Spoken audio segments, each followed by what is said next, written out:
So the big question is this: how do most agents who struggle to get the information that most successful agents hoard to themselves grow and prosper without this information? That's the big question, and this video cast is the answer. Welcome to Real Estate Rockstars. I'm your host, Pat Hyben. And now, for the review of the day. Hey, I got a new review from rebusuniversity.com, our Retoot course, guys. This is our brand new course on recruiting and retaining. As a new broker owner, I found this course to be an excellent view into what other brands are doing to recruit and retain their agents. It offered me some great tips, gave me a great foundation to start putting my own procedures together. Annabelle Figueredero, congratulations on your recent graduate from the Retoot course. Keep the comments coming, guys.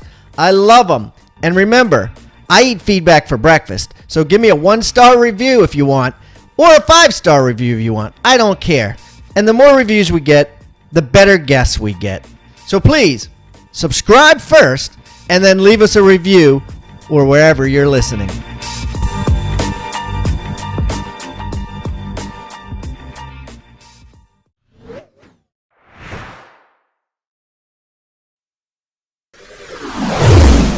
All right, rock stars, I got a great guest today. Yes, I got somebody who's soon to be famous. The dude is famous now if you've been watching the commercials on Viceland, but he's soon to be famous. This is the New York City's young, he's the good-looking Marcus Lemonis. Let me just put it that way, right? He's much smoother, and he has a lot more tact than Marcus. Anyways, I'm excited today because John Howard is on the show. He's a star off of Viceland. He's got a new show out called Hustle, and we're going to learn all about it. And he's also a real estate investor, owns 17 units. He also has a private equity fund, a $25 million private equity fund that invests in startup businesses, and he loves real estate and loves our show. So I got him to come on, and we're going to get into some deep stuff. So, hey, without further ado, John Howard, welcome to Real Estate Rockstars. Hey, thank you so much. It's John Henry. John Henry. Sorry about that. I don't know where I got that from. A little smoother, that name, John Henry versus John Howard, huh? Yeah, well, let me start that again. Welcome, John Henry, to Real Estate Rockstars. Hey, brother. Thank you for having me. Hey, John Henry, tell everybody a little bit about yourself so they could get to know you better. Yes, absolutely. So just by way of context, and I'll share it quickly because my trajectory is well documented. If anyone is interested for like the full length scoop, they can go on YouTube and check out any one of my talks. But in a nutshell, I come from an immigrant family from the Dominican Republic. My parents, worked pretty humble kind of jobs. We grew up below the poverty line, which means both my parents combined didn't make $30,000 a year. And that was absolutely transformed. That was very formative for me. That was really what shaped my lens coming up. And it put a massive chip on my shoulder in a great way. We grew up without. And so from a very, very early age, I've been very driven to make a whole lot of something out of a whole lot of nothing, so to speak. And so when I finished high school, I was a doorman. And that is where things changed for me. I often say that opening up doors for people helped open up doors for me, because if there's anything I learned from my parents, my mom was a custodian, my pops was a presser and a dry cleaner. So by no means kind of great jobs, but they did those jobs with pride. My pops taught me, hey, the way you do anything is the way you do everything. Mm-hmm. And so working as a doorman, I took immense pride in greeting folks. There begun the inception of, relationship building. And to kind of fast track through it, there was one resident in particular who took an interest in me, and he said, hey, dude, don't settle for being the doorman. You could have your own doorman someday. And he taught me the value of time. And he taught me, he said, hey, no matter how many times you open that door, you're not making more than what you make an hour. So he got me to understand that in the realm of entrepreneurship, as I later understood it to be called, you know, you eat what you kill. You go out, you hustle, and this is something that your audience, real estate agents, really identify with. And so, yeah, I left my job. I left school. You know, I dropped out of college, and I started what became my first business, which was an on-demand dry cleaner for film and television productions, which pretty much just means that if you've ever seen Law and Order, Boardwalk Empire, The Wolf of Wall Street, Person of Interest, every single piece of clothing that was on camera, you know, ran through my business. We cleaned the wardrobe. And so, you know, for anyone who's thinking, well, how did you land on that idea? Honestly, it was given to me. That same resident who put me on to the business, he ran a franchise of dry cleaners. So he said, hey, convince anyone with clothes, John, convince them and bring them to my dry cleaner. I'll clean them at wholesale rates. You could charge the market rate and you make the spread. And so pretty much he gave me the infrastructure. He didn't hold my hand though. He said, go out and do with it, you know, what you can with it. And, you know, that's what I built off of it. So that's what got me started. And, yep, since then I've been, you know, I was fortunate to build the business. I did sell the company. And since then I've just been advising and investing in different entrepreneurs and businesses. That's crazy. And then how old are you? I'm 26 now. And then what year did you, you know, buy that or start that business, that dry cleaning business? How old were you then? I was 18. 18. So this was a good eight years ago now for me that I started. And my mentor's words were not lost on me. He said, dude, time, like he got me to understand the value of time. Instead of dicking around and going to the bars on the weekends or the weeknights or, you know, I just became laser focused on this idea that, you know, you could determine your own hours, your own future, your own amount of income. And that was really enough for me to be, you know, to motivate me. And if you pair that, remember earlier I'd mentioned, you know, just growing up with that chip on my shoulder, you know, coming up with so little, that entrepreneurship quickly became the vehicle that was going to get me to where I wanted to go. Yeah. And then when did you start buying real estate? Well, so interesting story about that. So I sold my business, stepped into a little bit of money, and actually quickly squandered that cash. That's a common misconception about my narrative. People think that I sold the business, I, you know, made some money, and that I immediately knew what to do with it. But that was not the case at all. In fact, you know, I didn't know what to do with it at all. You know, I actually increased, you know, my means and, you know, I increased my quality of life and means, and I actually increased my burn rate. And before I knew it, the money was gone. And I'll never forget when my mom told me, she said, it hit me right in my heart. She said, John, I'm so proud of you for selling, you know, your first business. And she goes, well, what do you have to show for it? And it crushed me, Pat, because I knew the answer was nothing. And in that moment, I understood, okay, liquidity ebbs and flows. There's going to be periods where you're liquid and there's going to be periods where you're broke. And so I understood the name of the game in that moment. And I said, okay, the next time I have cash, right, I said, I'm going to focus on building up my cash. The next time I have it, I know I'm going to go broke one way or the other. So I'm going to go broke buying shit. Right. I settled on. And if you don't, you'll have assets. So what'd you buy? What was the first thing you bought? So the first thing I bought, I had a 3-unit multifamily in Allentown, Pennsylvania, which is where I buy real estate. Wait a minute. So you live in New York City. That's right. You got this television show out of New York City. That's right. But you decided to go to Allentown, Pennsylvania, of all places. What happened there? What's up with that? That's right. Allentown is the fastest growing city in Pennsylvania. It's the 3rd most populous. There's a slew of kind of spending on infrastructure. But interestingly enough, I believe so here's my investment thesis in real estate, okay? Yeah, break it down. I really believe that every primary market, meaning Miami, New York, San Francisco, they have become exorbitantly expensive. They are far too expensive for the average American. And so what happens is people migrate from these, you know, people first flock into the cities, and then once they experience a harsh quality of life, unless you're rich, you know, people settle for neighboring cities outside. And so I believe that within 2 hours of driving distance from any major market, there are wonderful little cash flow markets. Yes, indeed. And so I set out to find one. And Allentown is an hour and a half from New York City.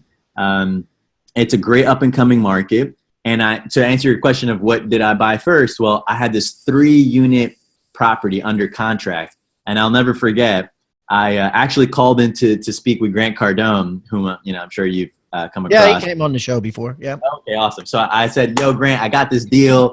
And he's like, and I ran through the numbers. I was like, it's a 28%, ROI, whatever. And he's like, it's still $10,000, dog. He's like, you got to think bigger, man. And so he taught me, yo, don't buy based on the budget, buy based on the deal. Don't buy on a budget, buy based on the deal. And at that point in time, I couldn't wrap my mind around it, but it made sense. And I asked myself, if I had $1 million, so if cash was no obstacle at all, would I buy this?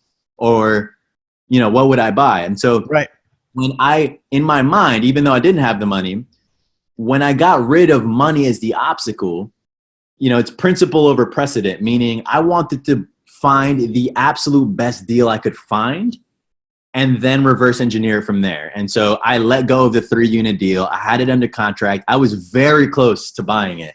I'm talking about, we had our closing date set up. And and your down payment closing costs were $10,000. Was the whole thing $10,000?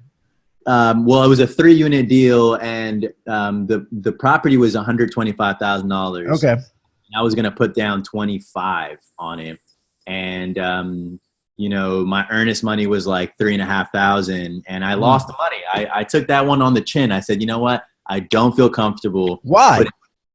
Well, because I really felt like I could go bigger, and I'm not in this game, Pat, to accumulate a few units, right? Like, I really want to get to scale, because that's where the magic is in any industry. If you're in media, you don't make money if you're, a small channel. You make money when you're Fox. If you're in venture capital, you make money when you're at scale. If you're in real estate, you make money when you have thousands of units.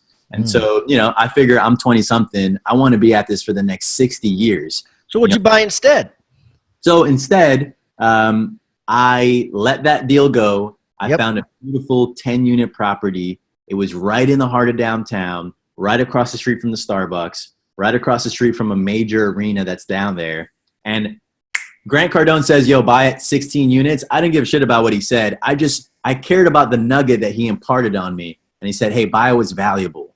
And I looked at this property, and I inherently felt like it was valuable. I felt like if I had $1 million, I would buy this. And whereas I didn't feel that with the 3-unit. How much was it? It was $675,000.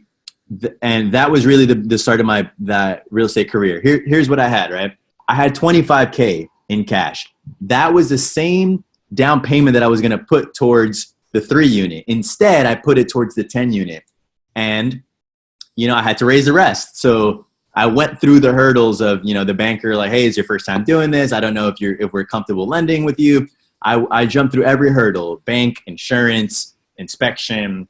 I literally learned just step by step, picking up the phone and, pounding my way through it. So here's what it came down to. The bank would loan me $500,000 on 4.25% interest rate for 25 years. I was like, okay, that's good money. Brokers and team leaders, are you tired of seeing dwindling numbers at your monthly sales meetings? And I don't mean numbers as far as sales. I mean numbers as far as agents attending. Do you struggle with creating new and exciting content that will not only motivate your agents, but deliver actual results to them? Do you want your agents using proven sales techniques that increase their commissions? We've got the answer for you. Rebus University is launching a Lunch and Learn series you can purchase to provide structure and content to your meetings. The series has 12 30-minute trainings taught by me and top producers from around the world, and specifically is designed to increase production for your agents. Plus, when you purchase these trainings, you will also receive significant discounts for the go-getters on your team or in your office who want more training and bigger results. So don't delay. Go to hibandigital.com/teams. That's hibandigital.com/teams, or call Catherine Brower today at 843-749-9900. That's 843-749-9900. And get started with your Rebus University Lunch and Learn.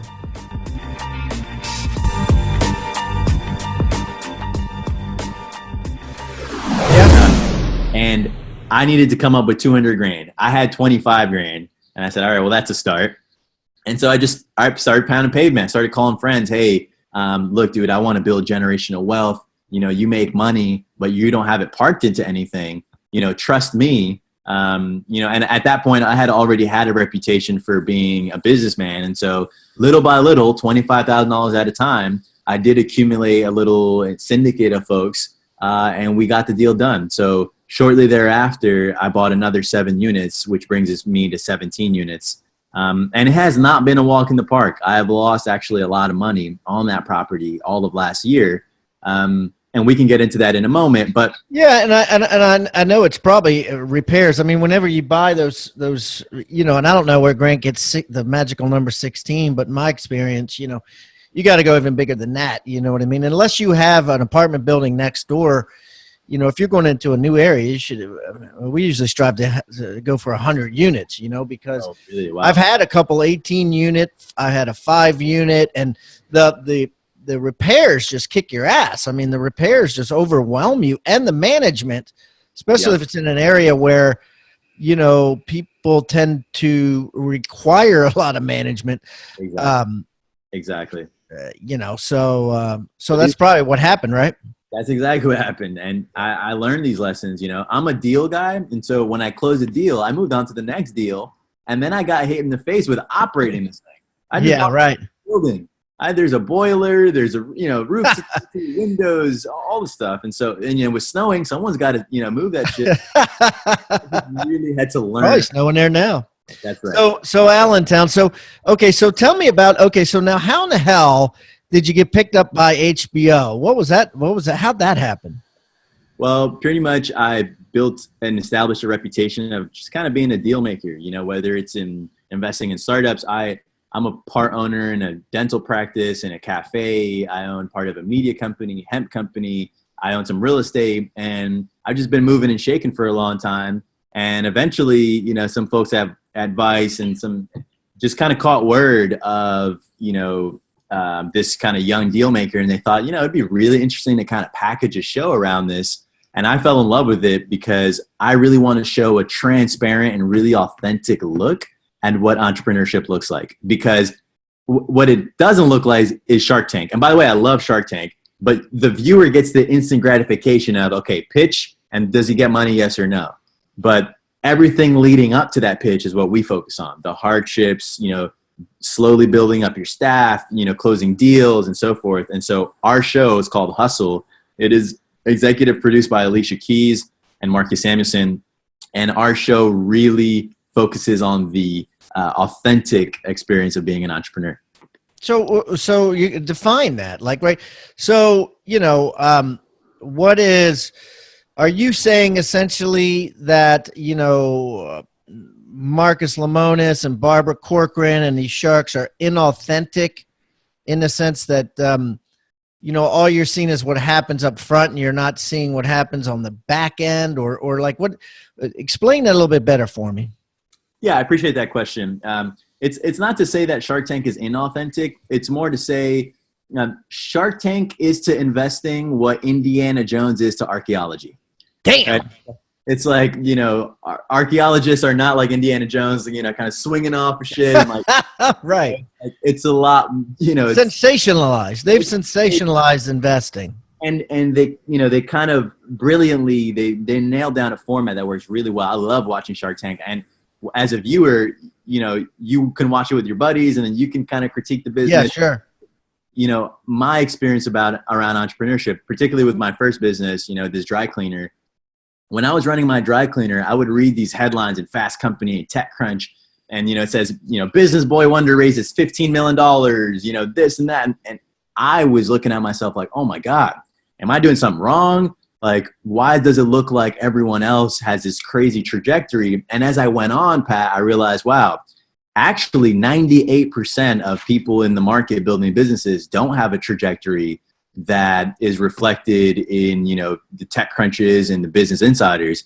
And the more I went on, the more I realized people really resonated with my approach to, being authentic and showing kind of the ups and downs.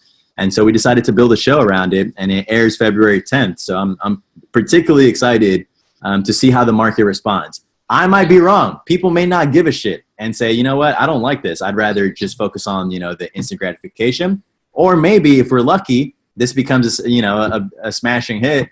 Who knows? And so what kind of companies do you go and visit? Tell me a little bit about like what happens in a show. We've seen The Profit. Right. Is it like that? Do you sit down with these people and talk to me a little bit more about like how your style is a little different, with the authenticity and with telling people the reality of things. Sure. Yeah. So the show is 1 hour long. Every episode is 1 hour long. Okay. I work with one business that whole episode. I sit down with them, and it's, a classic business turnaround show where I step in and I say, hey, let me understand your business. And after I get a better sense, we call that the deep dive. Then that sets up the whole rest of the episode. And I'll say, hey, look, you got to think bigger. You got to 10X your thinking. Here are the things that I'm going to set you up with some folks and groom your business. And then at the end, there's a big pitch, right? And they might be pitching for a national account. They might be pitching, for an investor or to win over some big business. But when I say authentic, I love that the viewer gets brought along and you get to see the actual development of the entrepreneur's mindset and of their actual business. And then there's a big payoff at the end. Do they get it? Yes or no? That's up to you guys to find out. But to give you a sense of the kinds of businesses that we've worked with, similar to my investment fund, we invest in businesses in all kinds of categories. So on the show, we have a distiller of Puerto Rican moonshine. So we have a micro distillery. We have two women that created the first oil for pubic hair. So we have what? Yeah, we have that oil. That's right. We have cosmetics. We have a distillery. We have an apparel company out of the Bronx. We have a girl who makes jams. She makes jelly. She's kind of like the Ben and Jerry's of jam, and I really like that business. Oh, that's cool. Yeah, so there's all kinds of businesses. I think it's really going to be a fun. And then they take that and rather than saying, John's going to invest in them like Marcus Lemonis does, you're saying, okay, I'm going to get you ready for the real part of businesses, because I know this firsthand. I mean, all success in business, being a good businessman or businesswoman is also, there's a lot of crossover with that and being a good salesperson, even the tech people, right? If you didn't think Mark Zuckerberg had to do a lot of selling in his younger days, he had to sell the shit out of that company to get investors to invest with him, to get people to believe that it was going to be big. You know what I mean? You always got to be selling. So you're taking them to the big pitch. That's right. And the big pitch is like you sit down with them and you say, hey, who's your ideal client? And they go, well, Volvo, of course. Or they go, Head and Shoulder shampoo, of course, something way, way out there. And then you say, okay, we're going to get you an appointment with them. In the meantime, I'm going to teach you how to do it. That's right. And sometimes it was an interesting learning on the show, because a lot of business people or agents or whomever, when we sat down with them and they said, hey, look, my ideal scenario is X. And I would strongly disagree with them and say, hey, you're thinking that that's where you want to go because of precedent. But in reality, we're in a very modern, business environment. And so I'm getting folks to understand how to, build their business in a 2019 way. As an example, I'm working with an apparel company on the show, and their big goal was to open up more stores. And I said, dude, you're going the direction of companies that are going bankrupt, right? Like these giant retailers have increased their cost structure. And then if they don't have the volume to meet that, like Sears, they go bankrupt. So instead, why don't you focus on, you think that, physical real estate is valuable, but in the e-commerce world, digital real estate is just as valuable, right? And so in some cases, it's getting them to rethink what success means. Yeah, like Shopify, right? I mean, Shopify. I mean, if you think you got to think like Shopify instead of think like a mall. Exactly. Exactly. Because we see what's happening to malls. And so, Pat, you nailed it. That's the formula. We sit down, we dissect their business, and it's not a I'm going to invest in you or not thing. It's a I'm going to help you grow, take your shit to the next level. And, you know, if they nail it, then that's enough of a reward for me because I love working with founders. I want you to think about the word toolbox. What is a toolbox? A toolbox is a box full of tools that you use to build something great. At Real Estate Rockstars, we've created our own free toolbox. So everybody that comes on the show as a guest brings a tool with them, and we plow them all into this toolbox, and we give it away for our viewing audience to basically use as they wish. Everything we put in there is an actionable item that can be downloaded, can be printed, can be used immediately. And we got things like scripts and dialogues, checklists for teams, checklists to keep agents accountable, referral forms that are filled out at settlement to get referrals by your buyers and sellers. Everything you could think of that you could use on a regular basis about real estate is included in this toolbox. And it's helping agents worldwide sell more houses and make their jobs a lot easier and processes much more efficient. And the thing is, it's absolutely free. All you got to do is go to hibandigital.com/toolbox or text the word toolbox to 444-999. That's toolbox 444-999. Do it now. Hey, real estate agents and rock stars. If you're getting value out of the content in this episode, make sure you like the video and subscribe to this channel. Also, click the little bell icon to be notified about upcoming episodes. And I would also love it if you left a comment and shared the most impactful tips and tactics you've learned from the knowledge shared in this episode, or even maybe make a suggestion requesting a topic of what you'd like to learn in future episodes. I welcome any feedback below. Now, back to the episode.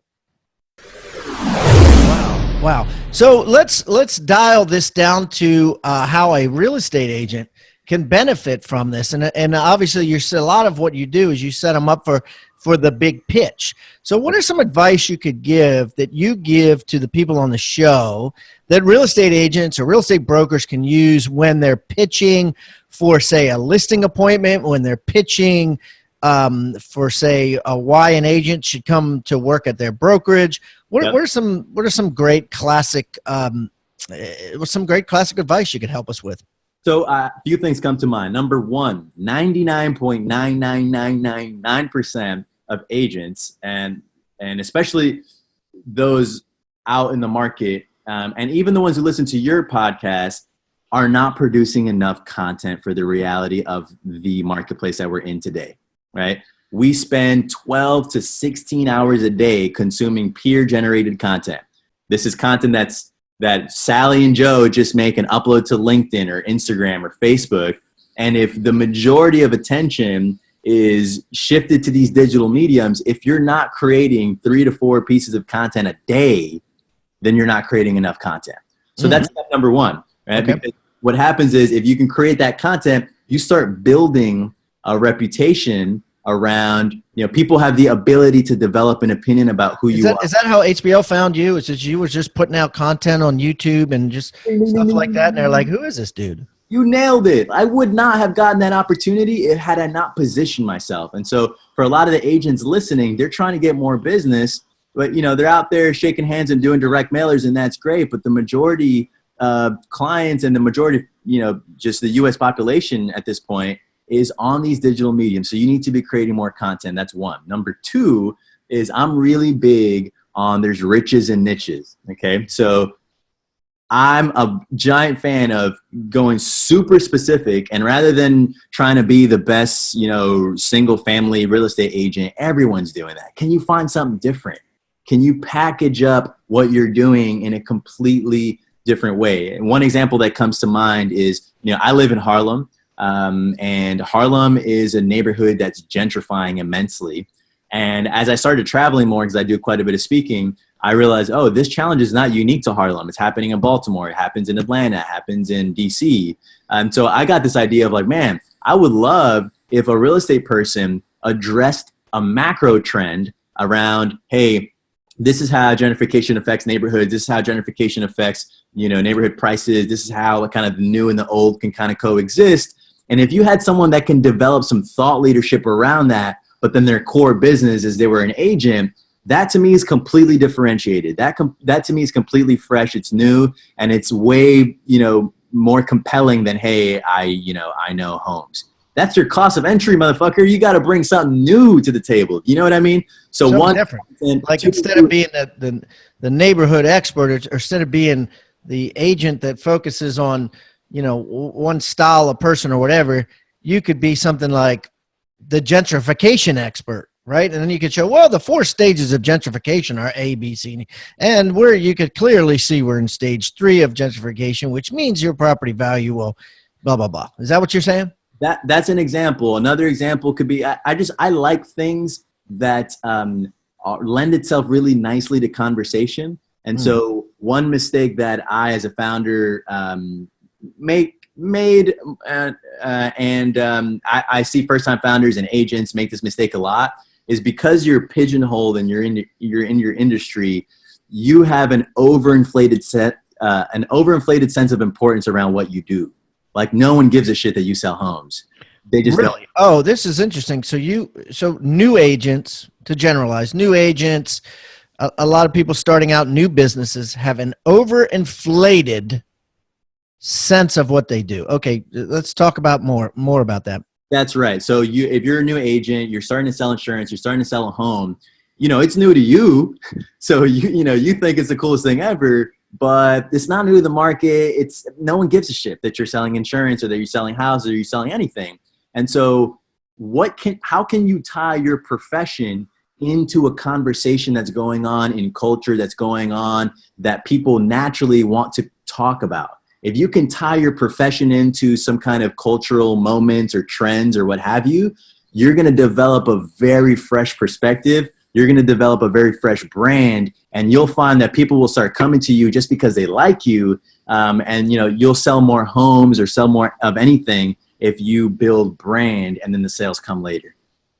That's awesome. I love it. What else do you tell them specifically? Like they're in the corner of the boxing ring, and you're pumping them up to go into, quote unquote, the big pitch. That's like, right. What kind of advice are you going before you send them back into the ring? That's right. I would, to keep it on the content lane, I would say, LinkedIn. Do not sleep on LinkedIn. LinkedIn. LinkedIn is no longer just a destination where you upload your resume and it sits there. Microsoft paid $26 billion for LinkedIn, not because it was some, resume repository. This is the future of the professional climate is moving there. And so if you're an agent, I'm thinking around, okay, who has discretionary income? Well, professionals, upwardly mobile professionals. And where do they spend their time? 9 to 5, because oftentimes if you're in a corporate environment, you can't go on Facebook. And so these people 9 to 5 are spending, I'm sure, 3 to 4 hours a day bullshitting around on LinkedIn. If you can create content that resonates well on LinkedIn, I think that you are creating an edge for yourself and just increasing your top of funnel. More people will know about you, will reach out, and it ultimately will convert to more sales down the road.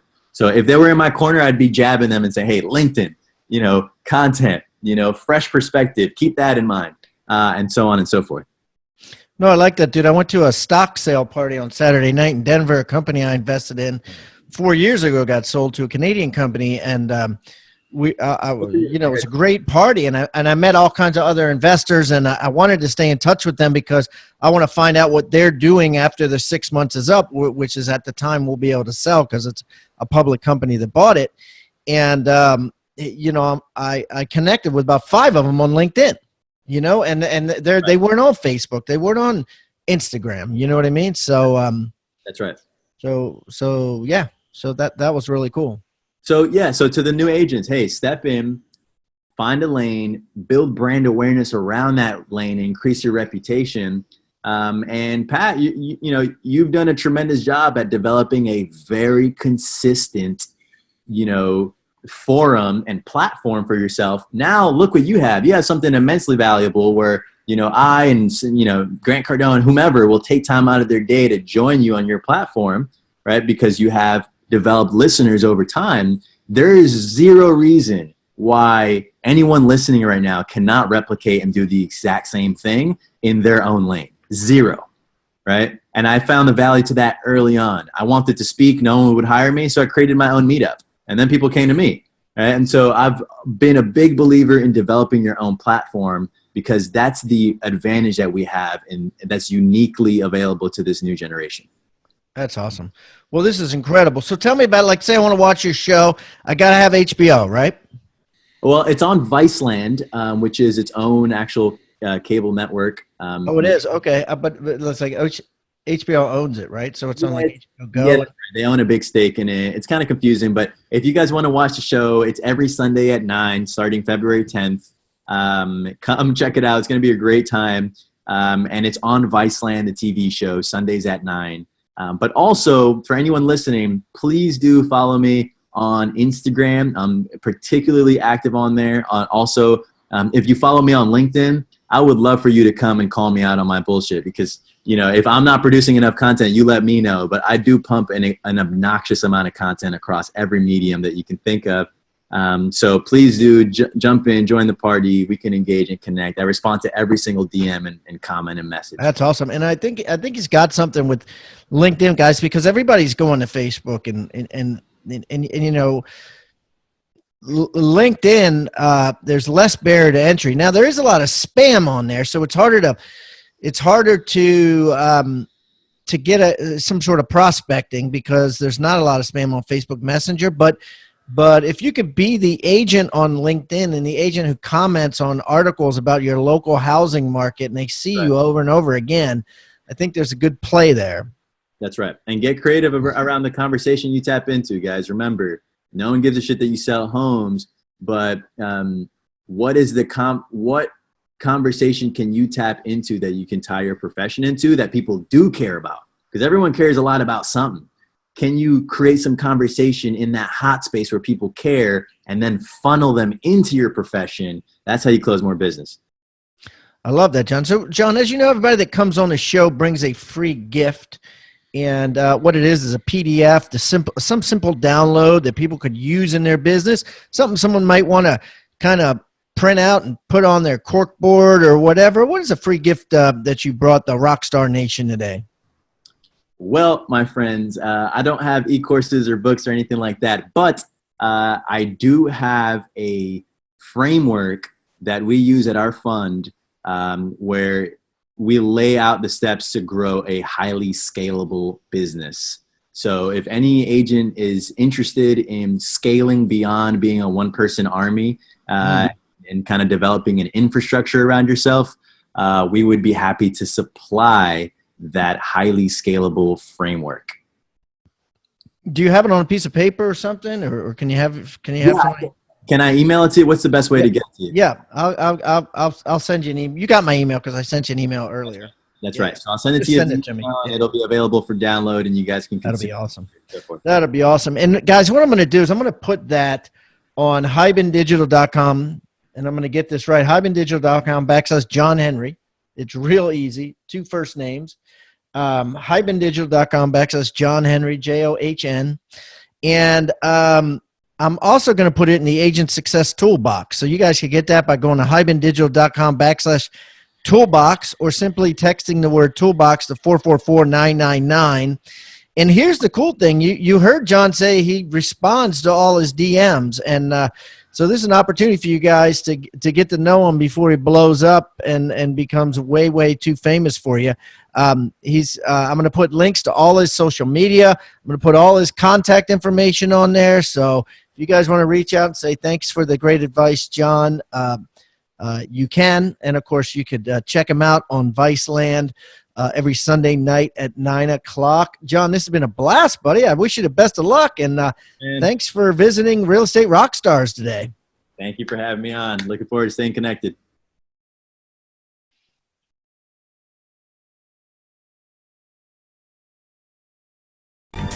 Thank you so much for tuning in to Real Estate Rockstars. If this free content is giving you a ton of value, I want to ask a small favor in return. I need you to pull out your pointing finger and hit the subscribe button. Yes, hit subscribe, please. The more subscribers that we get on Real Estate Rockstars, the better guests are attracted to the shows. We'll get more guests from the top companies, from the top teams, and even more celebrity guests like Robert Kiyosaki and Barbara Corcoran. Also, if you're not a member of our free Facebook group, go to Real Estate Rockstars Radio right on Facebook and join the conversation. I'm on there myself on FaceTime Lives, and we have a lot of communications and questions about the show, and I'd love to see you there. And it's free. People ask me all the time, where am I on social media? I'm real easy to find. Just type in my name. My IG is I am Pat Hyben. It is blowing up on Instagram, adding tons of subscribers, and I'm on there probably twice a day. So definitely follow me on Instagram, as well as everywhere else. Thanks again for listening, and keep rocking.